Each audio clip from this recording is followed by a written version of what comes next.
Good morning student. आज हम लोग बाल महाभारत का पार्ट 3 अम्बा और भीष्म पढ़ेंगे। अम्बा कौन थी मैं आप लोग को बता दूं, शिखंडी, जिसकी वजह से भीष्म पितामह की मृत्यु हुई।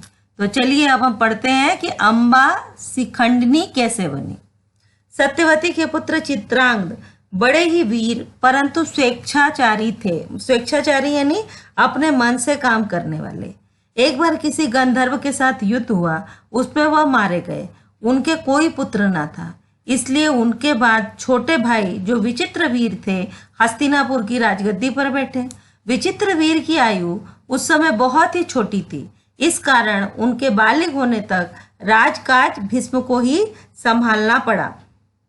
जब विचित्र वीर विवाह के योग्य हुए तो भीष्म को उनके विवाह की चिंता हुई। उन्हें खबर लगी कि काशी राज की कन्याओं का स्वयंवर होने वाला है। काशी राज की 3 कन्याएं थी, उनका स्वयंवर होने वाला था।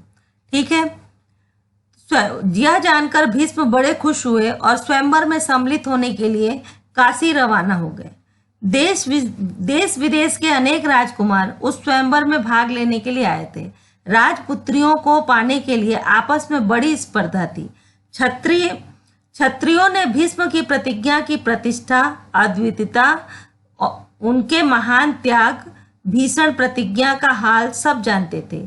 इसलिए जब स्वयंवर मंडप में वे प्रविष्ट यानी प्रवेश किया, उन्होंने प्रविष्ट हुए तो राजकुमारों ने सोचा कि वह सिर्फ स्वयंवर देखने के लिए आए होंगे, परंतु जब स्वयंवर में सम्मिलित होने वालों में भीष्म ने अपना नाम दिया तो अन्य राजकुमारों को निराश होना पड़ा। उनको क्या पता था कि दृढ़व्रती भीष्म अपने लिए नहीं वरन अपने भाई के लिए स्वयंवर में सम्मिलित हुए हैं।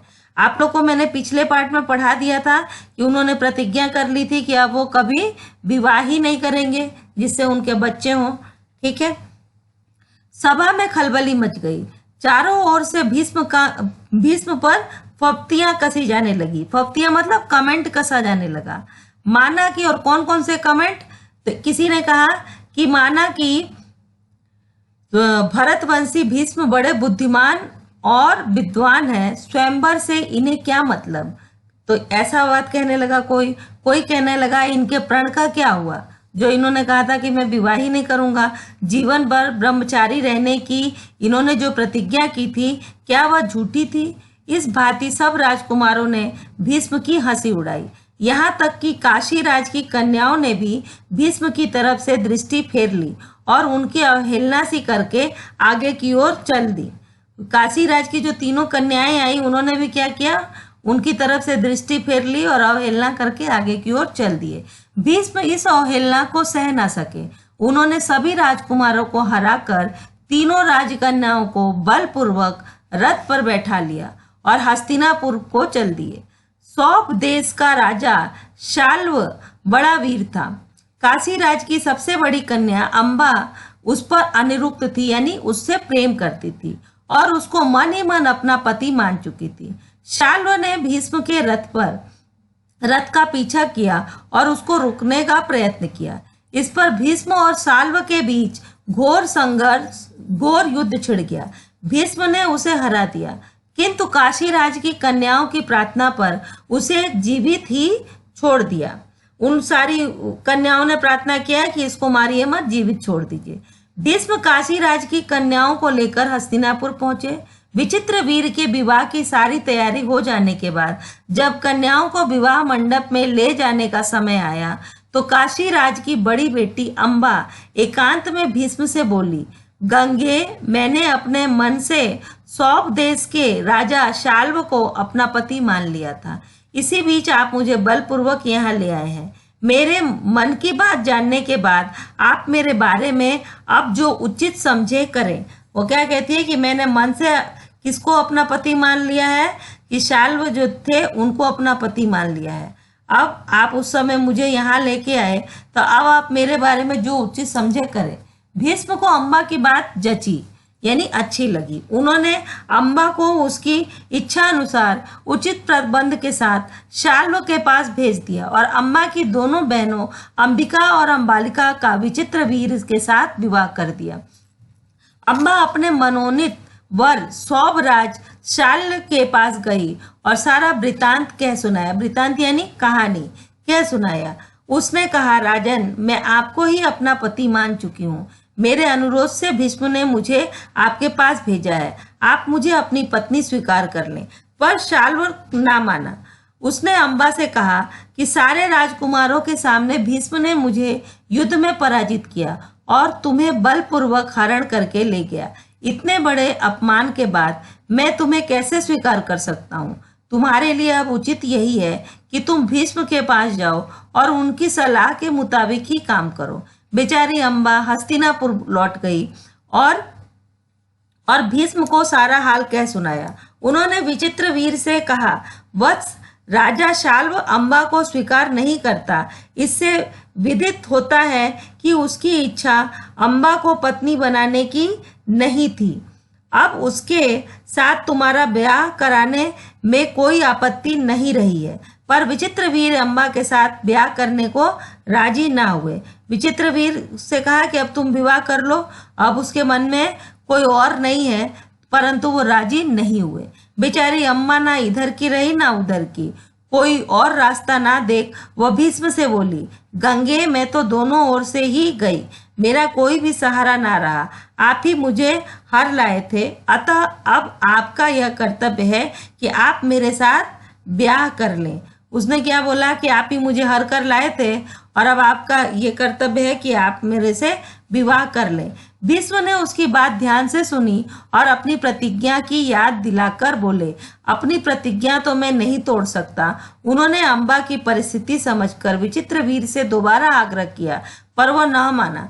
भीष्म ने अम्बा को फिर समझाया और कहा कि सौभराज शाल्व के ही पास जाओ और एक बार फिर प्रार्थना करो। लाचार अम्बा फिर शाल्व के पास गई और उसकी बहुत मिन्नतें की, लेकिन दूसरे की जीती हुई कन्या को स्वीकार करने से सौभराज ने साफ इनकार कर दिया। अम्बा इस प्रकार 6 साल तक हस्तिनापुर और सौभ देश के बीच ठोकरें खाती फिरी।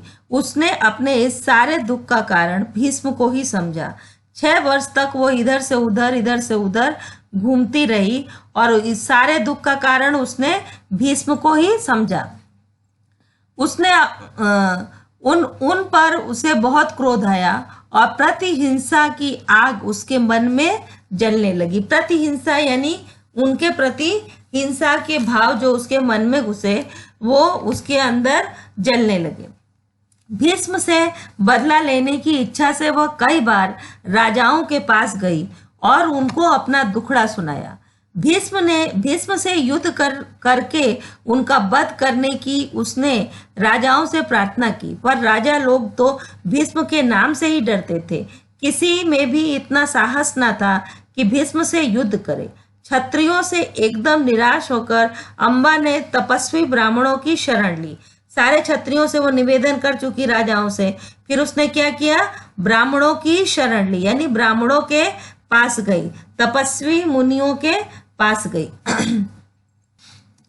तपस्वियों ने कहा, बेटी तुम परशुराम के पास जाओ, वे तुम्हारी इच्छा अवश्य पूरी करेंगे। तब ऋषियों की सलाह पर अम्बा परशुराम के पास गई।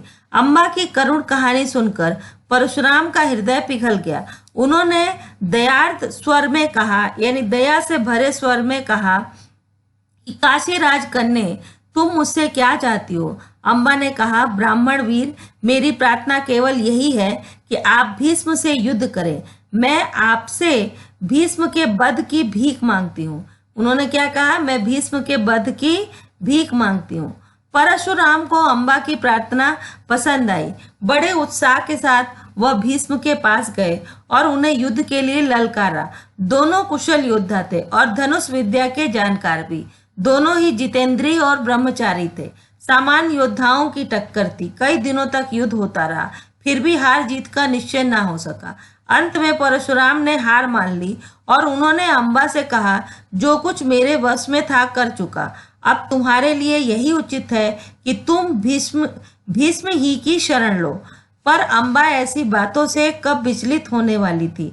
उसने वन में जाकर फिर तपस्या शुरू की। उसने क्या किया कि फिर से उसने तपस्या शुरू की जाकर, और तपोबल से स्त्री रूप छोड़कर पुरुष बन गई। जो स्त्री थी उसने तपस्या करके क्या किया, पुरुष बन गई, और उसने अपना नाम शिखंडी रख लिया। जब कौरवों और पांडवों के बीच कुरुक्षेत्र के मैदान में युद्ध हुआ तो भीष्म के विरुद्ध लड़ते समय शिखंडी रथ के आगे बैठा था और अर्जुन ठीक उसके पीछे। ज्ञानी भीष्म को यह बात मालूम थी कि अम्बा ही शिखंडी का रूप धारण किए हुए है, इसलिए उन्होंने उस पर वार चलाना अपनी वीरोचित प्रतिष्ठा के विरुद्ध समझा। शिखंडी को आगे करके अर्जुन ने भीष्म पितामह पर हमला किया और अंत में उन पर विजय प्राप्त की। जब भीष्म आहत होकर पृथ्वी पर गिरे तब जाकर अम्बा का क्रोध शांत हुआ। अब इस पूरे पाठ को आपने समझ लिया। अब इसके जो प्रश्न उत्तर दिए जाएंगे वो आपको करने हैं।